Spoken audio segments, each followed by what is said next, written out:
Adoolessi afur guyyaa yaadannoo hundeeffama United States of Americaati. Biyya addunyaa irratti siyaasaa fi dinagdeen adda duree taatee fi addunyaa raastu Ameerikaan ofii akkamitti hundoofte seenaa hundeeffama ishee duuba jiru viidiyoo kana keessatti ilaalu. Lafti kun baroota kumoota hedduuf bakka namni jiraatudha. Ammoo waggaa 250 dura gareen kolonii Ingiliz kun United States of America jechuun of labsan. Biyyi kun United States of America ishee ammaa ta'uuf guddoo bal'atte. Seenaan biyya ta'uu ishee duuba jiru garuu bakka kanatti eegala bara 1492 Spainitti. The Spanish particularly wanted a more secure route. Warri Spain daldala meeshaalee Eeshiyaa irraa dhufuuf ulaa nagaa qabu barbaadu turan. Achi Christopher Columbus Awurooppaa irraa gara lixaatti yabaluuf of kenne. Kaayyoon isaa addunyaa naanna'uun Eeshiyaa qaqqabuudha. Round the world way to get to Asia. Haa ta'u malee ardii guutuun gidduu akka jiru eenyuyyuu hin barre. Columbus Kaaribiyaan gubbaatti wayita odola kana argu waan Eeshiyaa argate see. Contrary to popular belief, Columbus akkuma jedhamu nama jalqaba ardii Ameerikaa irra ejjete miti. Ammoo argannoo seenaa dhala namaa guutummaatti jijjiireedha. Warri Awurooppaa Atlaantikii qaxxaamuruun lafa kana qorachuuf akka yaa'an godhe. Gara dhuma jaarraa 16ffaa keessa Biriteen carraa argatte.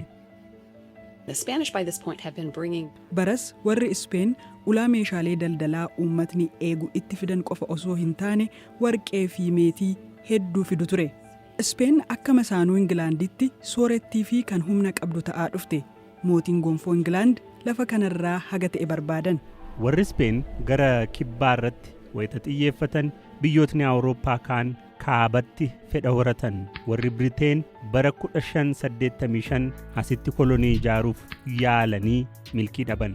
Bara 1607 deebisanii yaalan. Yeroo duraaf qubannaa dhaabbataa tokko ijaaran. James Town jechuunis moggaasan. Naannicha immoo Virgiiniyaa jedhan. Qubattoonni kumaan itti imalan. Gariin bilisummaa amantiif kaaniif dhimma hiree maallaqa argachuuti. Koloniin kun uummata miiliyoonaan lakkaa'amu duruu achi jirutti dhibee fide. near the British colonies. There was Dhiyeenya kolonii British uummata duruu jiraatutti balaa fide. Maariyyee jaldeessaa warri Awurooppaa fidaniin hedduu dhibaman. Lola warra Awurooppaa waliin godhameen miidhamaniiru. Boodas uummatni dhiyeenya kolonii Awurooppaa jiran lafa isaanii gurguruun kan koloneeffattootaaf dhiisanii achumatti hojii jireenya itti fufan eegalan. find a sort of way of living within the colonies. Koloneeffattootni tamboo oomishuu eegalan. Ammoo biqiltuu tamboo dhaabuuf hojjettoota barbaadu turan. Deebiin argatan daldala garbaa Afrikaati. Wayita United States ofiin biyya taatu namootni kumoota dhibbaan lakkaa'aman Afrikaa irraa gara Ameerikaa humnaan geeffamaniiru. slavery just really drives so much of the Sirni hojjetaa United States daldala garbaan kan guutame ture. Kibbatti qonnatu hojjetama. Kaabatti indaastirii fi tajaajila. Indaastiriin sun Afrikaanota garboomfatamaniin guute. Kuni hanga bara 1800tti itti fufe. Koloneeffattootni kaabaa fi kibbatti babal'achuu eegalan. Bara 1732 koloniiwwan adda babahan 13 kunniin ijaaraman. They are not coherent at all. They are quite different from one another. They Cirumaa walitti hin jiran hunduu adda adda. Quubsumni isaanii gargari. Diinagdee adda addaa qabu. Ilaalcha gaarii waliif hin qaban. have great prejudices against one another.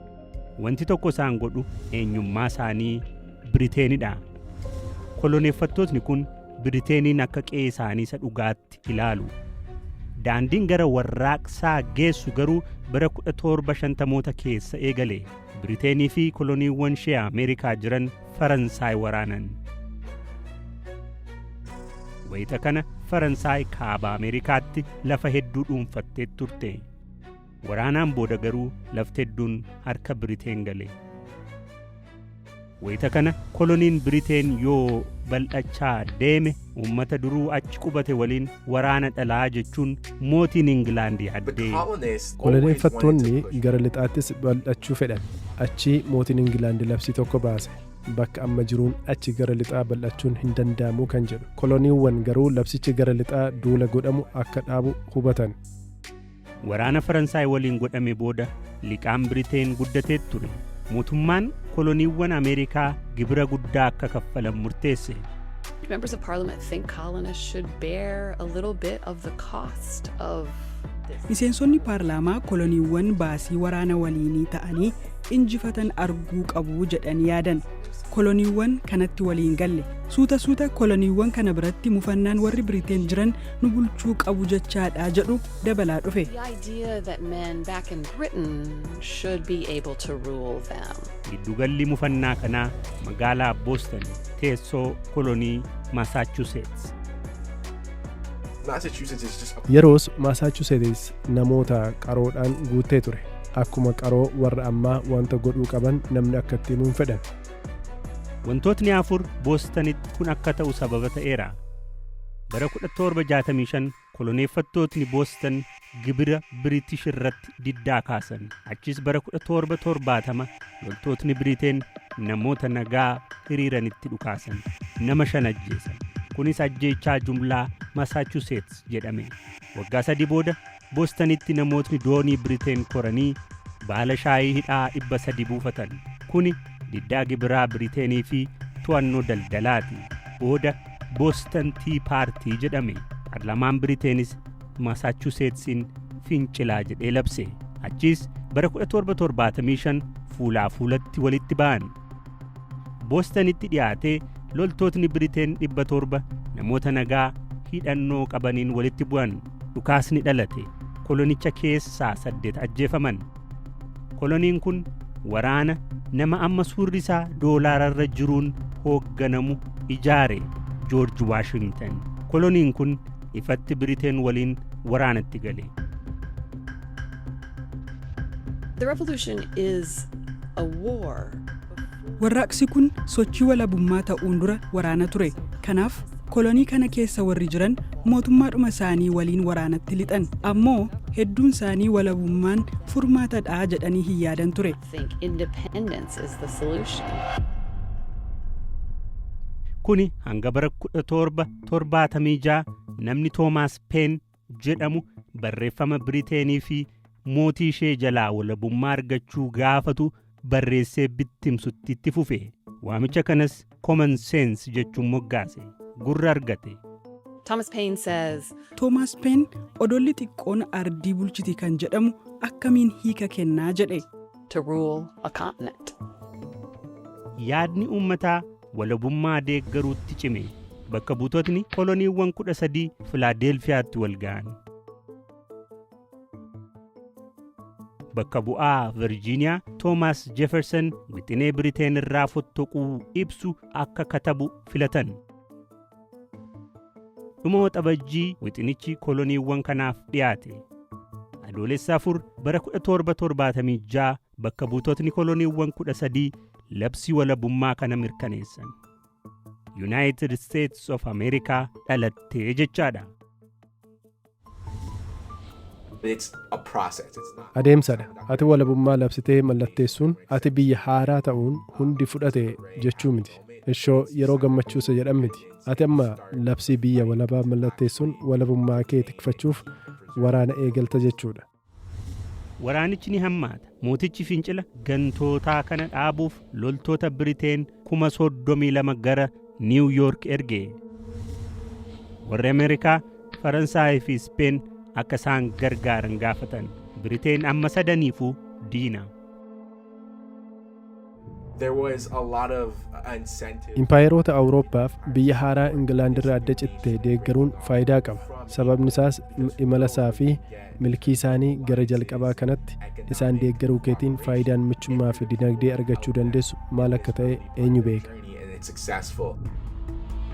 George Washington deeggarsa waraanaa fi maallaqaa Faransaayii fi Speen irraa argateen waraana Ameerikaa gaggeessuun waraana itti fufe. Waraana gaaga'aan kumootni 10 ajjeefaman. Achiis bara 1781 York Town lafa qubsuma isa jalqabaa James Town irraa kiiloomeetira 25 fagaatutti Washington loltoota Biriiteenitti marse. Achiis harka kennachiise, waraanichis goolabame. The British people Uummata Biriteen paarlaamaa Biriteen waraanni kun dadhabsiiseera. Maallaqa itti baasuu dadhabaniiru. Sodaa koloniiwwan kaanis dhabuu mallaa jedhu itti uumeera. Warri Biriteen wanta dhaban xiqqeessan Waashingtanii fi Yuunaayitid Isteets ni injifatan. Fakkiin kun akka itti gargar bahan gaagaa ta'uu agarsiisa. Biriteen walabummaa Ameerikaaf beekamtii kennuuf taate. Garuu immoo qondaaltotni Biriteen sana gochuu waan qaana'aniif wantichi hin xumuramne. Warra Ameerikaa garuu biyya ijaaruutti ko'ommatan. Ilaalcha haaraan heera barreessan. Pireezidantii isaan hoogganus filachuuf. Gootni yeroo waraanaa George Washington bara 1789tti filatame. Jaarraawwan achi booda turan United States humna guddaa ardichaa haga taatutti saffisaan guddate. Ammoo wanti bara warraaqsaa ta'e akka itti of ilaaltu irratti dhiibbaa guddaa qaba. The Constitution really is what allows the United States to Heerri sun Yuunaayitid Isteets akka jiraattuu fi itti fuftu waggaa 250 akka lakkoofsistu dhugaatti gargaareera. Silaa mootummaan bara warraaqsaa ijaarame tarii dhaloota tokko caalaa walitti qabee hin bulchu ture. Electoral College'n sagalee guutuun George Washington pireezidaantii gochuun filachuu dhugumatti biyya ijaare, biyya of bulchituu fi itti fuftu.